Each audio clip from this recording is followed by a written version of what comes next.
I'm Greg Hunter. Welcome to USAWatchdog.com. This is probably the most important interview I will do all year, and probably the most important interview I've done since I've been doing video and been on the air with USA Watchdog since August of 2009. And I started doing videos in earnest in about 2012. This is probably the most important video I've ever done. And before I bring on my two guests, I just wanted to say a couple of things that really is just big picture stuff. We had 160 to 170 trillion dollars in global debt back in 2008. My friend Greg Manarino said that was the party over moment. But they turned what was in 2008 and by the central banks all getting together and print money and interject cash and buy bonds and do all kinds of interventions and actually criminal stuff too. They rigged everything. The central banks all got together and rigged the markets, and now we have a global GDP of about the same, about 70 trillion, and we have what was two times GDP, 160 or 70 trillion in debt for the world, and now it's around 250 trillion, close to it. And the collusion of the bankers was memorialized in this book that just came out not long ago. It was a best-selling book by Nomi Prinz, and she's got dozens and dozens of pages of footnotes to prove that the central banks did blow everything up. And why am I saying that? Because everybody got it wrong. Nobody got it right. Everybody's metric from time immemorial was, wow, this should blow up. This is a crazy time. And of course, the central banks turned it into a cartoon. Well, two of the smartest guys, on the internet, two of the absolutely smartest guys are Jim Sinclair, renowned a gold and financial expert. Also, Bill Holter, renowned financial writer. They've got decades and decades of experience, and they're here for a very important and special interview. And that is, they already put it out to their own subscribers, which is a great service. We'll talk about it at the end. Their own subscribers, a little piece called When is Now? And everybody has been asking when, gentlemen. Well, first of all, thanks for joining me today on USAWatchdog.com. Good to be here. Thanks for having us, Craig. You guys are both on the screen. A little technical work here that my Nick, my technical guy, put together for me. When is now?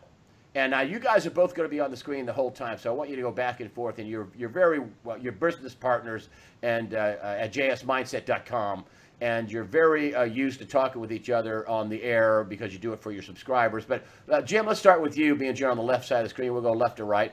When is now? What does that mean? When is now? When is the question we're asked constantly by those listeners and readers.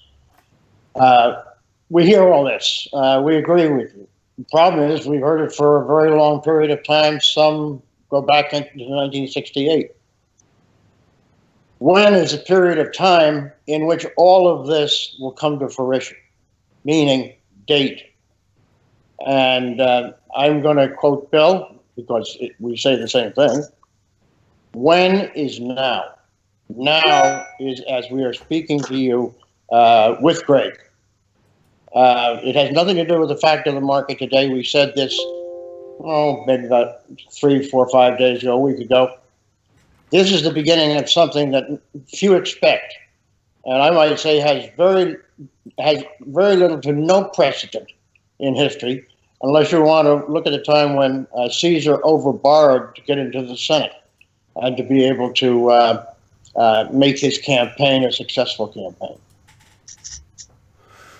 Jim, let's just go ahead and bring it right over to you without me even coming back on camera. And that is, tell me, what is the trigger why did you guys get to this point where you're actually sounding the alarm that the financial system is actually in the process of unwinding now? Is that correct? It has been unwinding for a significant amount of time, but now is the point where it's being recognized, especially by those enormous centers of wealth that have robbed so much from so many, who are long fiat currency only and must convert into something that's real. So if it's okay, I'd like to kind of share this with Bill. There's two reasons why now is when. And one of them is although most people haven't connected the dot, is the advent of a serious trade war starting last week when China fully rejected, I could use some other words, but fully rejected any playing games with tariffs and basically said, is that the best you can do? Come on. That has a lot to do with timing because of various other circumstances, which we have to uh, draw the lines between the dots today. Bill, would you want to take another one as another part of why and when? Yeah, the emerging markets borrowed in dollars, and that created a technical short position. Richard Russell called it a synthetic short. And what's happening now is the Federal Reserve has been raising interest rates and beginning QT, which is quantitative tightening. In other words, they say by the end of the year they're going to be sucking $50 billion worth of basically capital out of the system each month. And what that did was it created a bounce in the dollar from the 87, 88 level to this 95, 96 level. So it's a double whammy on these emerging markets that have borrowed in dollars. A, the dollar is higher, so versus their currencies. So it makes it more difficult from a capital standpoint to service the debt or pay the debt back. Also, interest rates have gone higher. And as interest rates go higher, most of this, or the majority of the borrowed capital, is a floating rate structure. So the interest rates, the debt service amount is gone higher. And you're seeing it in Brazil, you're seeing it in Argentina, Venezuela, Turkey. The emerging markets, their currencies have blown up one by one. And that is going to spread to the rest of the world. That will spread to emerging markets in Asia. Then you've got China, the EU, and it will end up on the Fed's doorstep with the dollar. It's not as political as it appears. It's quite an economic chain of events at exactly the wrong time. You had said in the pre-interview, Jim, that, and I'll get in here with you. You had said in the pre-interview that that this was put off, and for good reason, back in 2008. And a lot of people think we should have just had a crash right then and there. We should have let a lot of banks go under. I mean, they were talking about having Bank of America go under, Merrill Lynch go under, AIG go under, Goldman Sachs should have gone under. There are multiple institutions that should have gone under, but they didn't allow bankruptcy to happen. Was that a mistake, or was that something good? Whenever something is bankrupt, there's only one way to fix it, and that is to face it. Any problem you have in life that you run away from is going to catch up with you and hurt you. The only way to win in any difficulty is stand tall and take what you got to take. Bankruptcy is the rebalancing of a balance sheet, just as simple as that. It has to do primarily with debt and the illiquidity, if you will, or at the same time, the amount of the debt outstanding. So the answer is, as terrible as it might sound to some people, the right answer is, if you were running the show, would to have been let nature take its course and then rebuild. So it was a mistake, a horrible mistake, made when debt monetization had its name changed to quantitative easing in the enormous, unthinkable trillions of dollars worth of liquidity injected into the system. In other words, the answer to your question is yes. And I want to bring this up because a lot of people, you came on my air, and I always believed this number. You came on my air and said that gold should be $50,000 an ounce, and everybody went, "What?" And they laughed and they did whatever, and And then we find out I have Dr. Mark Skidmore on my air. And he is a PhD economist for Michigan State University. He's an expert in public finance and policy, that kind of thing, public finance.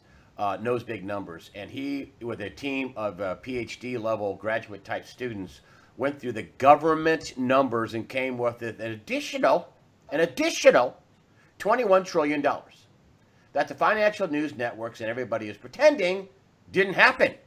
We're pretending. We're in this big pretend. We're pretending we don't have 21 trillion in debt that we already have, and we're pretending that the DOD, Department of Defense, and Housing and Urban Development, that he came up with, just those two departments, had 21 trillion additional missing dollars. That's $42 trillion. So your $50,000 gold number seems low to me. I mean, we're living in a fantasy world. Tell me about the gold price that you talked about, because you haven't talked about it since, in the light of these trillions of dollars that we know of that are out there that everybody's pretending that aren't there. Let's start there, Jim. Well, I'd like to answer this with Bill. Okay. Because this is two fellows who have joined because we feel that the particular type of knowledge each of us has contributes to the total and adds to the accuracy of what we come to in conclusion. The huge amount of funds outstanding, and we just came off the exact right question, bankruptcy, it does in fact render the U.S. corporation bankrupt. And the U.S. corporation has shares outstanding, except those shares are called dollars. And if we do agree, Bill and I do, that if you're bankrupt, the way to fix it is face it.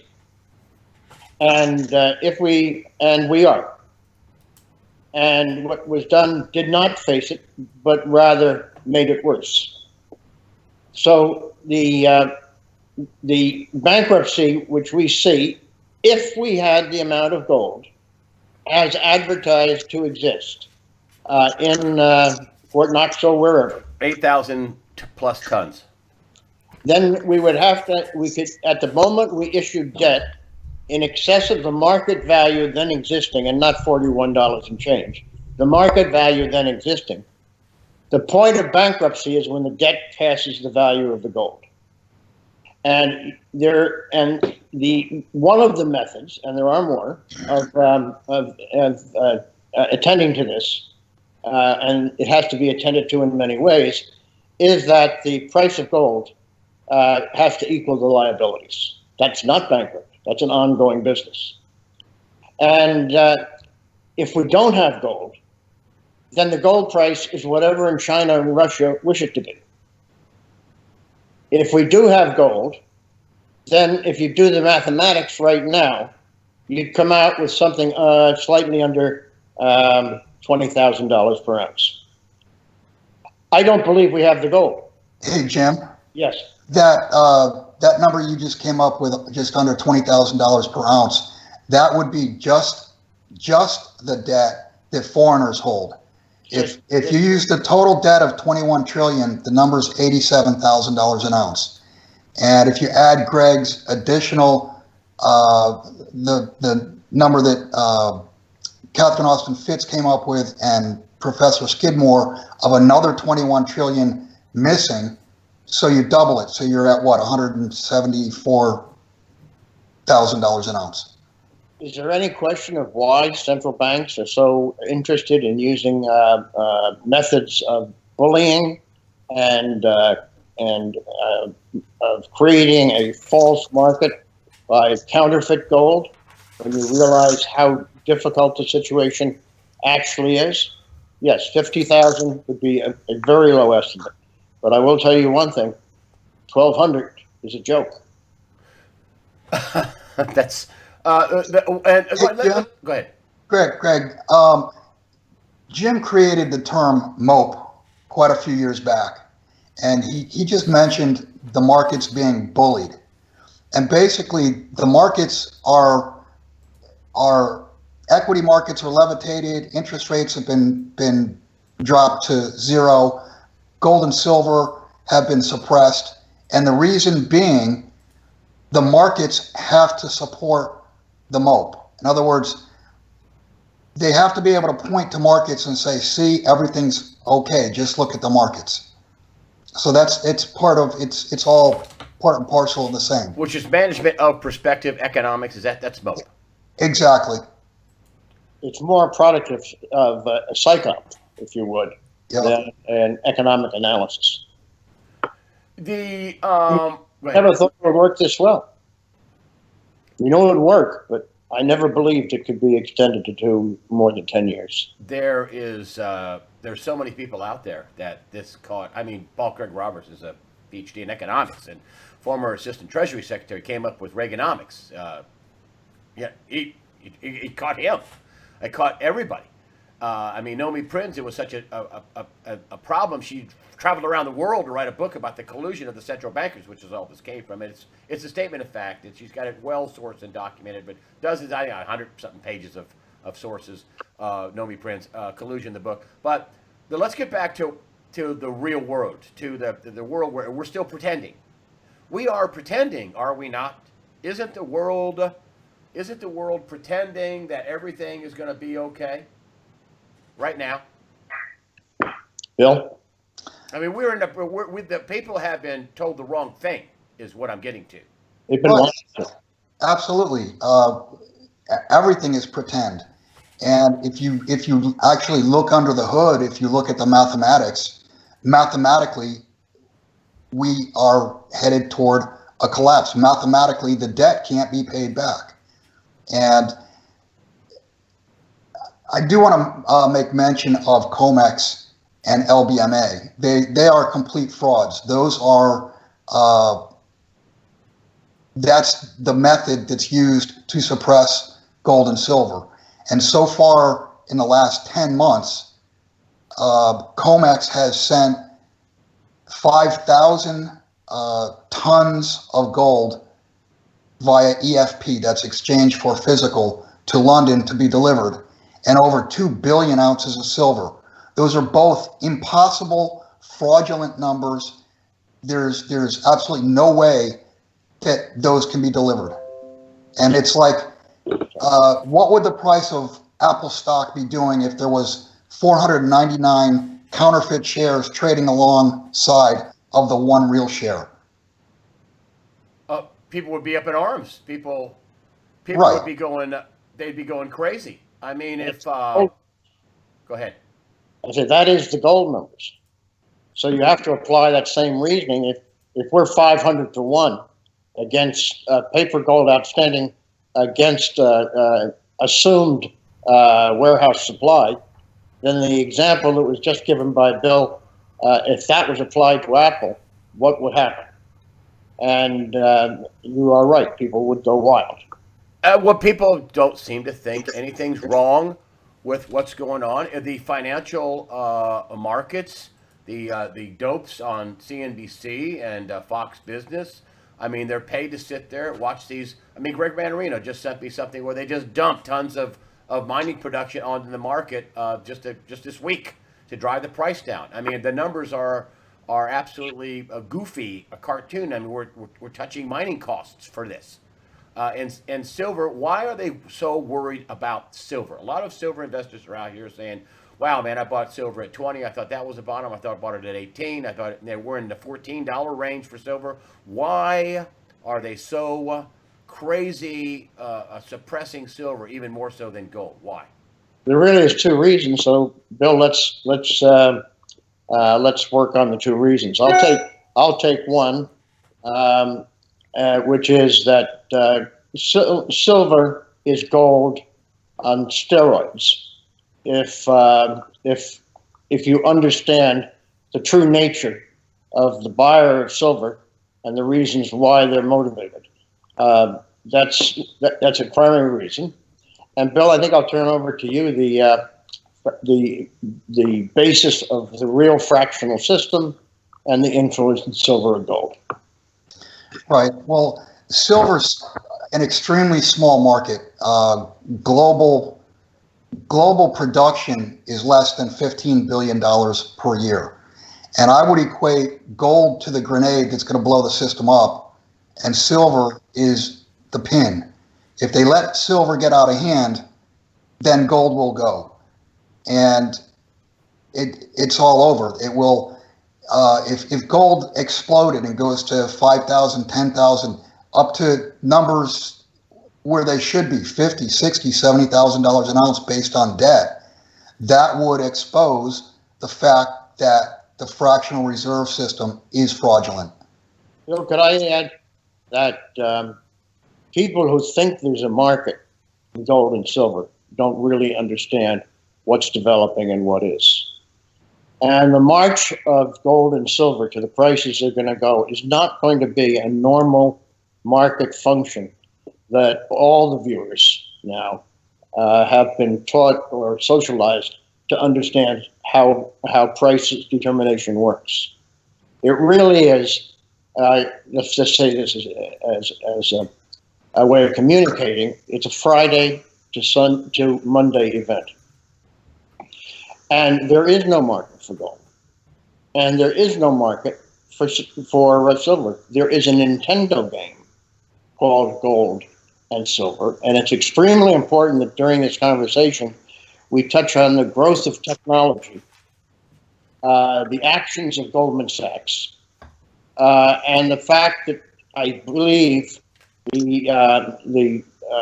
those that are leading us into a very serious situation have actually fooled themselves, and the explosion is a change. It may blow your head, blow your mind, but the explosion would not be 3-4 months or a year of upticks in these items.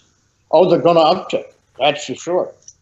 But the finality of this is the reset, not the ones that people are talking about now with a new Bretton Woods conference and an upgraded SDR or whatever they're putting out. It is going to be something entirely new that doesn't exist now. And it may be being engineered more so than happening by natural cause. Is Donald Trump, and fellas, you can just answer this. Bill, I'll just go to you. Is Donald Trump, with his tariffs and trade talks, is he in the background re-engineering a reset? That would be my guess. As soon as he won the election, the first thing I wrote to our readers was learn who Judy Shelton is. And Judy Shelton has been hired. She is an advisor to Trump. And Judy Shelton, 10 or 15 years ago, talked about a reset and talked about gold backing currencies, not convertible, but on a ratio basis. And back as far as 2000 and I think it was 2002 or 2003. So remember, we're talking $300, $400 gold. She was talking about $10,000 gold. And she has President Trump's ear. May I add to that we need to know who President Trump is and what he is a master of and what tool he's used effectively as part of his business. It's not the art of the deal. It's the science of bankruptcy and how bankruptcy fits in as a viable and ethically usable, if you will, tool in building great empires. And as we spoke about before, there is only one cure to bankruptcy: let it happen. And then rebuild it. And the rebuild here will be the reset, which is not going to be a product of a market that you can analyze by technical analysis or by cyclical analysis. It's a market you can analyze, as we are attempting today, to connect the dots of what existed and took real life when China told us, okay, boys, you want to play a tariff war? Let's see what you got. Well, 1 week ago. And that was the trigger, the transition in both gold and silver. You think the Chinese, both of you guys, I'll get you on, but you think You think the Chinese and the trade war with the Chinese that's going to be the trigger? There's a lot of, I mean, Jim Rickard says there's a lot of debt and a lot of waste over there in China, i.e., ghost cities. And what say you that China is got serious financial problems? I mean, serious. China is our biggest adversary, without any argumentation. China is a Maoist country. China will do only what's good for China. China will fight an economic war. China will fight that war with force. And as you've already seen, they are gaining in the power in the area of force more so than we are on the economic front. So everything we're speaking about today, Bill and I, is taking into consideration both that occurrence, China, and others. The other is, what exactly can the Federal Reserve do now? If the emerging currencies are and they are in a contagious state, what do you do to make it right? Well, what you do to make it right, you have the synthetic short on dollars, thanks to the great Richard Russell. Not thanks to him, but for defining it. You must flood the world with dollars to overcome that real shortage. Then, when you overcome the real shortage, you might take into consideration that the dollar, as a result of that flood, and result for the demand. When the demand ends and there is a flood, which way does the dollar go? You think down? Yes, I do. I think rhino horn followed by fishing line. To be quite specific. Straight up and straight down. Exactly. And the other side, Bill's talked about and said, Jimmy, forget it.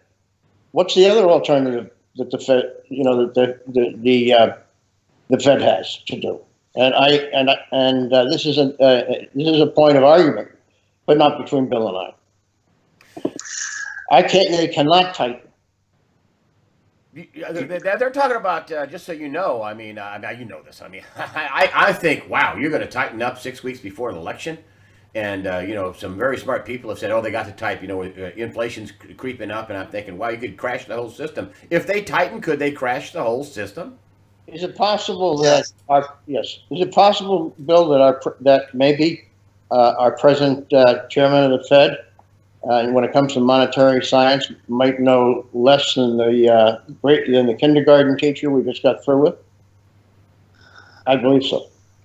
Well, tightening from here only exacerbates the emerging market problem, and that is going to spread. And you were just talking about China, Jim.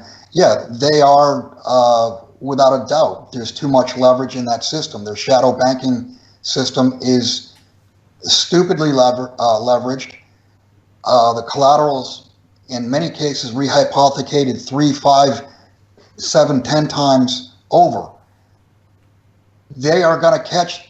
I don't personally believe China is going to be the trigger, but they will be swept up. The trigger's already been pulled, and that's the emerging markets. Many triggers. And you think if you both think, and Bill, let's start with you here because let me finish your thought here. You think if they raise rates, you think they could crash the market? Boom, right then and there, a quarter point. I mean, that's how tenuous all this is. Is that? I mean, you think about this. We're talking about a quarter of a point on the Fed funds rate. It's already started, Greg. They don't have to tighten it. So they'll exacerbate it. No, what I'm saying is, let's say they don't raise rates. The implosion has already started. The contagion has already started in these emerging markets. I mean, their currencies are blowing up left and right. You're talking about 20% interest rates. Argentina is what? 45% interest rates. Brazil. These countries are imploding. It doesn't matter whether the Fed, if the Fed were to raise again, I mean, that just obviously exacerbates it, but it's already started. And the contagion's going to spread. It's going to, China's going to get swept up in it. The EU's going to get swept up in it. And when all is said and done, it's going to land in the Fed's lap. And they have only one tool, and that is, and Jim coined the phrase, QE to infinity. So you think this is going to end up in a money printing bonanza? Yes. A cartoon of money printing. for some time, for a time being, for some time. That's the next step when the wheels. Well, I'm trying to put words in your mouth. I'm just trying to make sure. So when everybody fully realizes, right now, everybody thinks we're doing great. We're at 25,000 Dow. We're doing great. It's the best economy ever, according to the president, and I like him. But everybody thinks that this is going great right now, and you guys are already knowing that it's not. No, not great. But you think when everybody realizes, oh my gosh, do something. You think they're going to print money like crazy? Bill, I'll start with you. Yeah, they will have to. Let's assume that they do continue to tighten, or tighten one more time or whatever, and the credit implosion spreads, and the Fed does not meet that with increased printing and lowered rates. Now you're talking about real bankruptcy. You're talking about letting the system cleanse itself. And Jim, you've said this before, in order to create a new system, you got to destroy the old system. And, maybe that's the plan. It is. But from the standpoint of, and this is the deflation, inflation argument, the dollar is only, or any currency is only as good as its issuer. So in a credit implosion, the dollar hyperinflates or loses its value because its issuer is bankrupt. And Jim, you just said that Bill said that maybe they have to destroy. Maybe that's their plan, to destroy the old system. And you said it is. Tell me why. Why do you think it is the plan to destroy the old system? I'd like to say three things. One, that is how our present president became a billionaire. He understood the tool of bankruptcy. He understood how to handle the bankruptcy of a casino and how to survive quite nicely from the experience. But let's not forget, Venezuela is not a product of some kind of pixie dust or pure politics. The words that led to the first individual who brought socialism to Venezuela, and the words of Ms. Cortez, who is a very attractive young lady who has become extremely popular in the Democratic Party, is exactly the same. And what happened to the Venezuelan currency, the common stock of the country of Venezuela, simply follows the fact that what was said to elect the first and key politician there was that the government could take over the businesses and run them more efficiently and distribute the winnings of the money to the needs of the people. It sounds wonderful. It doesn't work that way. So you must accept the fact, or at least consider the fact, that the dollar could easily have the same experience as is happening in Venezuela today. And before that happens, the system must change as the only way to prevent that from happening. And that happening may be the tool to make this change, which might eventually come out with a better system and a better economy, but that is a bit Pollyanna. Hey, Greg, I want to add one thing. These tariffs, the trade wars, the only thing that's going to do is it will slow trade. And what's happened is the economic pie has not grown as fast as the debt has grown. And the need to service debt, or with the need to service debt, each country needs a bigger slice of the existing pie because the pie hasn't increased. Now with trade tariffs, it slows things down, which slows GDP down, and it creates less cash flow throughout the system. Thus, the ability to service the existing debt is more and more difficult. At a point of markets devolving into Nintendo games, because of the growth of technology, as evidenced by the recent firing of most all, if not all, of the traders at Goldman Sachs. I believe one is left out of 500. I may be wrong, but that's the number I've heard. And the engineers. On top of what Bill has just told you about tariffs. We're lost. You're losing you a little bit here. Go ahead. Go ahead. The gold market has changed, and the when it changed. So let's go back to what you were saying. You just had a little breakup in your thought there. Tell me about, again, just back up about 2 minutes about what you were saying. You kind of broke up a little bit. Yeah, your machine froze up. Yeah, you froze up. What were you saying, Jim, about the change? About this has to change. That you were talking about Venezuela. You were talking about how the socialism it was what it was, and the dollar, the currency of the Venezuelan is in some sort of hyperinflation. Just go ahead and continue that thought. The words of the very attractive and interesting Ms. Cortez, who seems to be having a significant influence on the Democratic Party, and the words of the first politician that turned Venezuela away from free markets are word for word the same. And you think it's going to be a disaster, and the same thing's going to spread here if they get their way? I believe that reality, as it takes form, necessitates a reset, which is a much different type of reset than most people are talking about. There's only one person I know who's talking about the reset properly, and that's my friend Bill. Bill, tell us what the reset looks like, my friend. Well, everything resets versus gold, versus money. In other words, I should take that back and say everything resets against everything else, but the anchor is gold.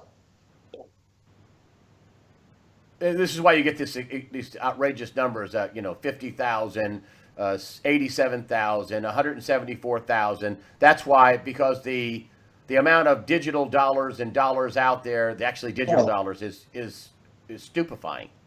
Right. Well, here's a quote from Alan Greenspan. Fiat money has no place to go but gold. So just add up the fiat money all over the globe. It's unbacked.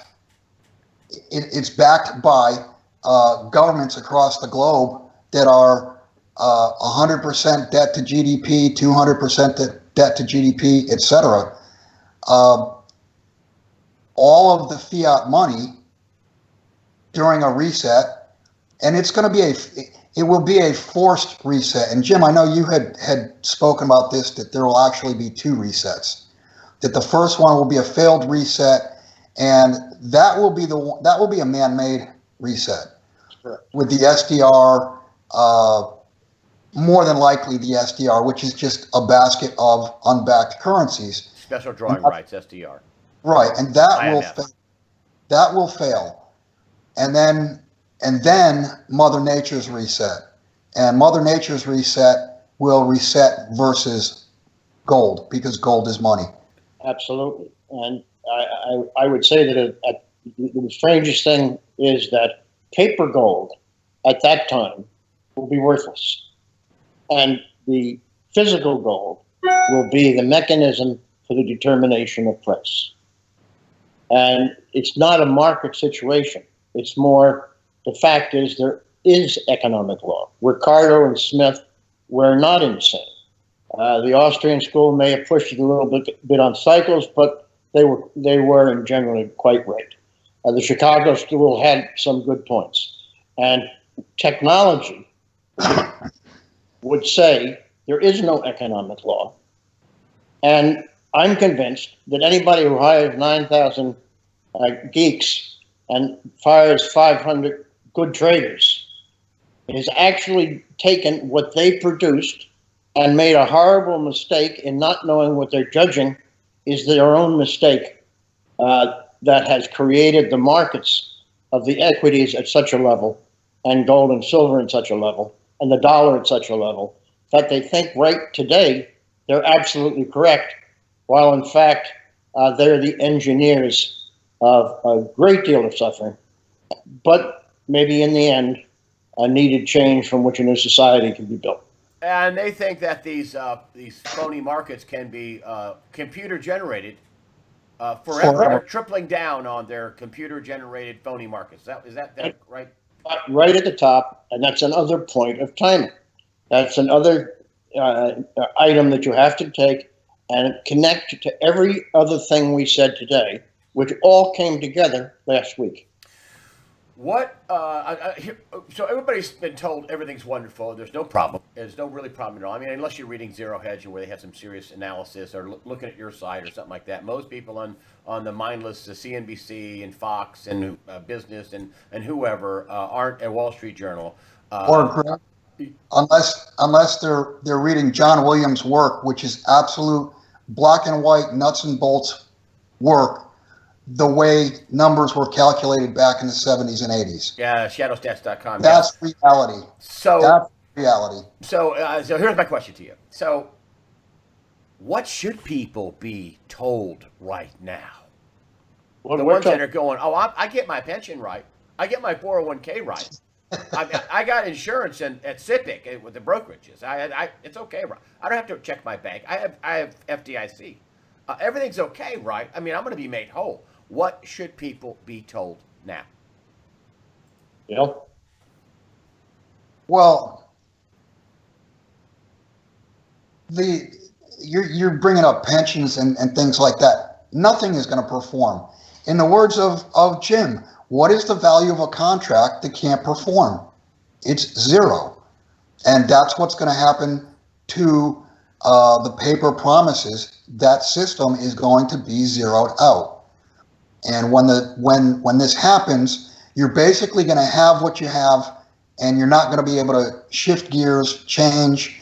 If you think about this in Venezuela, if you had a pension in bolivars, this next month's pension payment is going to be worth 5% of what it was this month, and that's where we're headed on a global basis. The world is Venezuela.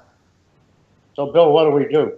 Both of us are the same. Go back to basics. Yeah, you need to go back to basics. You need to be your own central bank. Exactly. You need to save in gold and silver. You need to get ready to live on your own. Will there be services? Will there be clean running water? Will there be electricity? I don't know, but I suspect there's going to be some serious disruptions. So you need to hunker down. You need to prepare. The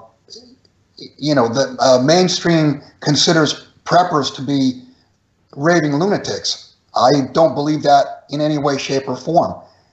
The system, from a Friday to a Monday, will have a shock, and the world will never look like it looks right now again in our lifetimes.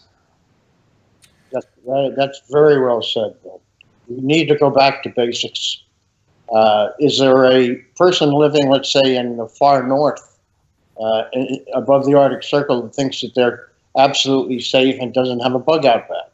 Well, if they don't, they've never heard of a cabin catching fire at 50 degrees below zero. You have to have in there clothes, food, etc. to grab as you run out the door. Well, that's exactly the same as it is now. Back to basics is part and parcel of what the cure to bankruptcy is. It's a financial back to basics. And basics recognizes that if you put your money in the bank, it's not your money anymore. The law since 1845 in British law has stated clearly that the depositor in a banking institution is the most powerless lender that exists in any business definition. It's basically giving your money to the bank, and you're the last to get paid after in the bankruptcy court after all other debts and obligations of the bank are paid. We got big bankruptcies coming, fellas. We have big bankruptcies coming. Big banks and brokerages are going to go down in this next round. Is that right? Yes. Absolutely. And something else I wanted to bring up is this: all the circus in the mainstream media they're a bunch of liars and propagandists. I mean, they refuse to report on the failed coup. I just had a retired CIA whistleblower whose security clearance was to protect the CIA director, so had a high clearance. His name is Kevin Shipp, and he said, listen, Bruce Orr, the number 4 in the Justice Department, wrote the document, or wrote most of it. They at least co-wrote it, the Justice Department, and used that phony document to frame Donald Trump. We had a failed coup, and the press won't report on it. Is this circus in Washington? Could that bring down the whole system as well? Because the people are going to go to jail over this. I mean, the mainstream media is a bunch of dunces. Are people going to go to jail over this, and can that bring the system down? Yeah. Trump is like pouring magnesium into water, or lighting a match. He's outrageously disruptive to what I might call the dark side. The dark side lives because it is so well entrenched in the little bureaucrat at the bottom that it spreads all the way to the top. Security clearance is a joke. It is more an automatic product derived from rather soft fact that you can't beat the polygraph, and that it gives a person some degree of authority that is so protected and almost impossible to reach, which can and will be monetized by all of them at some point in time. Yes. I thought you said something. No. Yeah, go ahead. So when Bill and I connect all these dots, meaning looking at just what you said, looking at tariffs, looking at emerging currencies, knowing that the Fed has no tool whatsoever to overcome, they have the choice of either flooding the world with money to meet the synthetic dollar short, or tightening it all up and bankrupting here and now to rebuild. And Trump is a person down there who's spoiled everything. He's erratic in their eyes, but as you should be a leader, not predictable. What he should do is declassify every single document that exists connected to this election, on both sides, Democratic and Republican. If he doesn't, Bill and I will have to come to a conclusion that for some reason he's not his own master. We hope he is his own master. But what we're talking about is a not any single standalone event, but tying all the events together and considering the fact of tariffs at the time of the emerging market collapse is your timing trigger. When is now. And the price that gold is going to eclipse anything gold has ever sold at before, even before the reset. Bill, what should we tell people? What should we tell people right now? What in the world should we be telling people? You guys decided to come on. You called me on, so we'd love to be on, which I'm flattered and I'm happy you're on. But you had something, a lot to tell. The interview's great. It's almost 15 minutes long. But what is it that you think people should know right now? Because it seems pretty dire to me that you guys get together and say, "Hey, look, we need to be on the record for this. We have to talk now." Bill, what should we tell people right now? Well, I think, Jim, this is your first interview in a couple years. Yes, it or longer.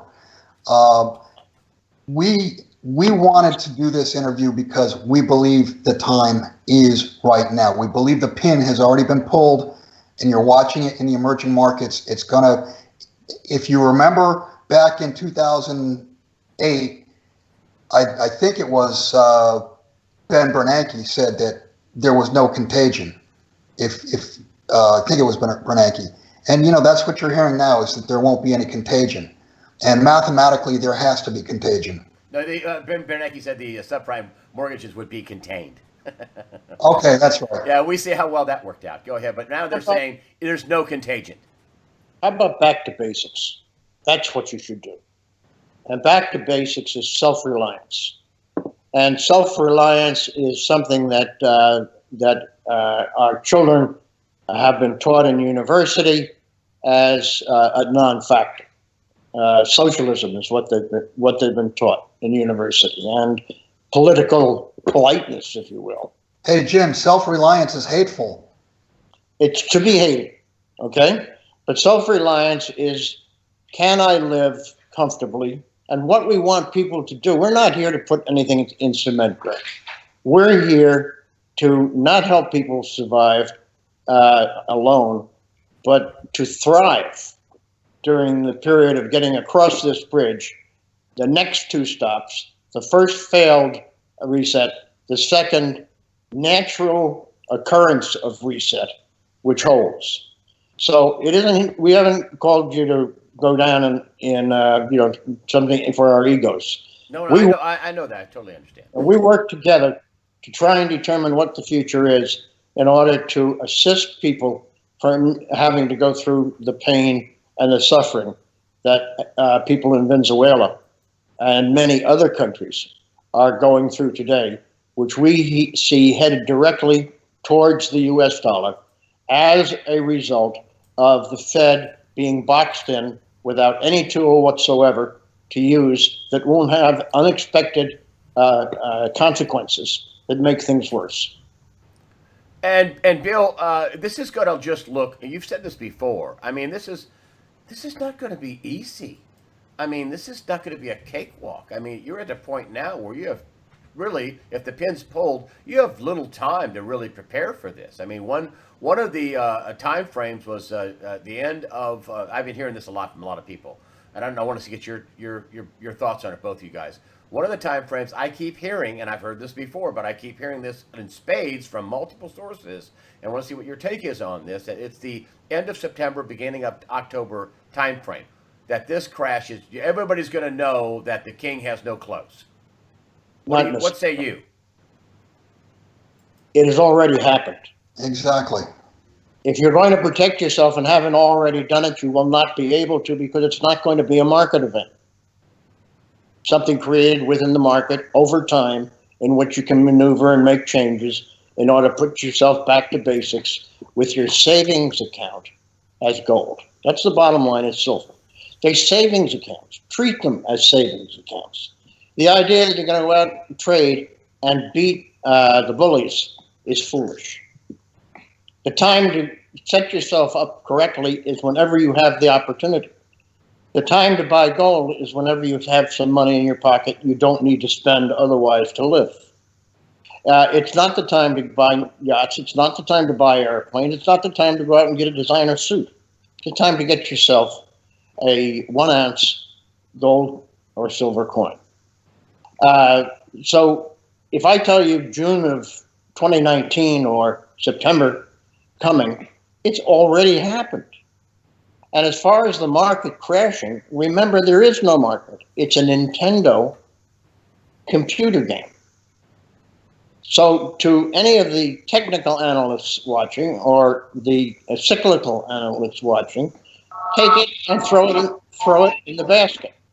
And when I say throw it in the basket, I mean the check will come from a Friday to a Monday, maybe a Tuesday to a Wednesday. Who knows what the date would be, but it'll be one day to another. And in retrospect, your technical analysis you would say, oh, of course you could have seen this coming. And in a cyclical fashion, some people will stand up and say, yes, this is my cycle of X months, X years, such. It is neither. It is nature reasserting its law of nature, called economic law, best demonstrated, if you want to take anything, in the Fibonacci, which applies to everything, including the rise and fall of the Nile, or to Bezier curves, which is simply a measure of momentum. And they're both arts, not sciences.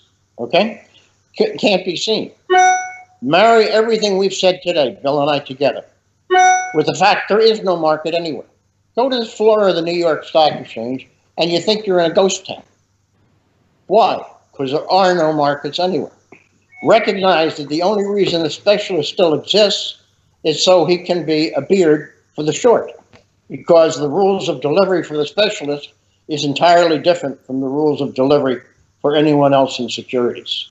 The whole thing is a Potemkin city, and it will. And whether it's September or June of 2019 is irrelevant. It's already happened. So if you're going to take care of yourself, do it now. Do it yesterday. Yes, because tomorrow might not be what we think tomorrow will look like. And Bill, what do you think when everybody realizes, oh my gosh, I didn't see that coming, which you guys did and are saying it now? What is this going to look like to the guy on the street? I mean, this is going to be awful for people with pensions. It's out there. This will be a system down. It's going to end up as a system down event.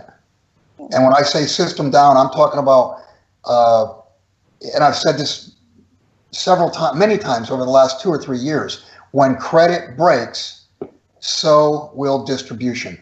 And bread, food does not grow on Walmart shelves. You definitely should have some food put back, because going to Walmart or going to your local grocery store is not going to be an option. The point is logistics, Greg. When people can't be paid properly often enough because the currency is changing so violently, how do you fill your truck with diesel, and how do you pay the man who drives the truck, who's bringing the product to you? The breakdown, is not something dealing with the mind or social unrest itself. That would be caused by the total breakdown in the system of logistics, which is a direct consequence of the breakdown in the system of fiat currency, whenever and wherever it happens throughout all time. The last thing I want to talk about is the possibility of war. We have the deep state players. They don't want to go to jail. A lot of them are going to go to jail, I think. I think John Brennan, I think the signals has been popped that Brennan is actually going to go to jail.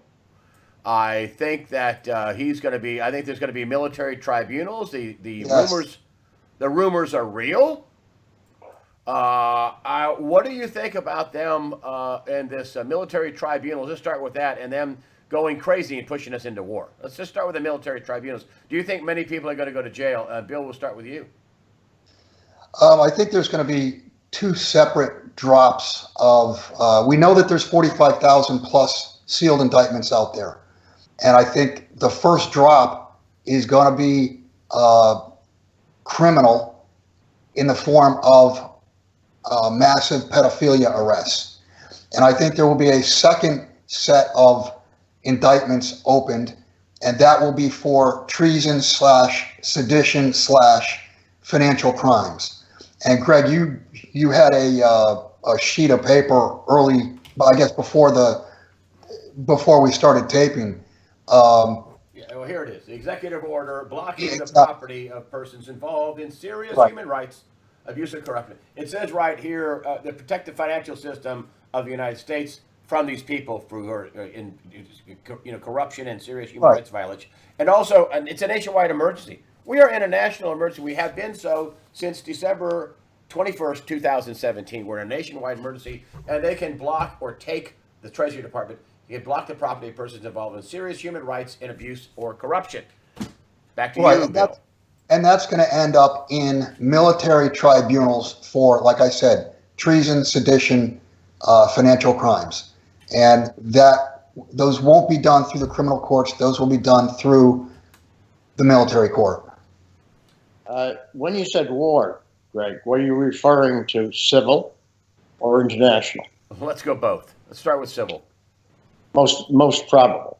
If I got a call from telling me that he wanted me to be in a certain place at a certain time with certain equipment, and he said, Jim, this is not going to be good for you, I would be proud to say that I'm glad to give up whatever I am or anyone thinks I am for the purposes of freedom and liberty.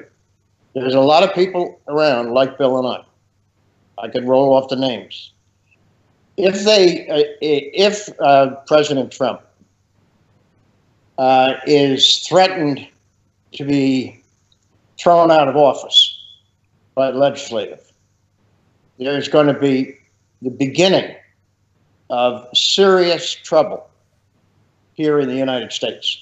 I don't think war for more geography is in the minds of any country leadership or even the deep state. War is for power. Power is wealth. You don't have to own all of Russia, nor does Russia have to own all of Europe or the US in order to accomplish their ends. They only have to be the last man standing, and they will have all the power. The economic power is social power. It is political power. It is power over you and I and everybody listening now. So you think the odds for civil war are much greater than any other war in the Middle East or in China at the moment? Yes. You think the odds? So if this election goes against the Democrats, then there is no blue wave. They're going to go crazy. And if it goes against the Republicans and the people who want freedom, there's a lot of rhino fake Republicans. But if it goes against the Republicans, I swear, I think, and this is my theory, and I can't back this up, I think Paul Ryan and Mitch McConnell would love to see the House flip to Democrat. I think they would. I think they're that much of weasels. Impeachment is suicide.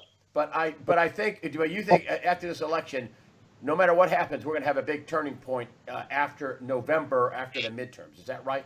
Well, Greg, they just had an 11-year-old hack a similar election program to Florida's. It took them 10 minutes to do it. So there will be some serious fraud. And I would also add, going back to we were talking about war. International war, if it begins, will probably be used to kick the table over. When I say kick the table over, destroy the system and basically avert attention toward, like what we were talking about, military tribunals. I mean, if they know that's coming, they'll try to pull the trigger on it. We have a dicey period, fellas. A dicey period coming up. Yes, absolutely. I just gone on more than an hour. I mean, you gave everybody their money's worth, which was totally free. And so I really I appreciate both you guys coming on. I mean, and I want to talk about your subscription service because you guys talk every week, although I don't think this in depth and you had this much to say, but you have a lot to say every week in your podcast service. You have a premium subscription. Bill, you know more about that, I think, than Jim. Would you tell me what your subscription rate is? What does it cost, and what do you get? It's $129 for the year. I write 2, sometimes 3 articles a week, and we do a weekly call. Me, Jim, and our friend Dave, who's in the witness protection program. We don't even know where he is. But the 3 of us talk 45 minutes to an hour each week, and we go there. I mean, we will talk about pretty much anything. We had a YouTube pulled down. Our Facebook page was pulled down last week. So, obviously we're over some pretty real targets to be taken down. Yeah, Jim, I know you're involved in the meetings, and you're also involved in commentary, which I love. Both you guys have commentary on the stories. You'll put up a story, you have a couple of one-line quips about a story. Sometimes you have write something more in depth, like you just did, Jim, on jsmindset.com. But I just love you guys' brains. I mean, I always look to see what do they think about this.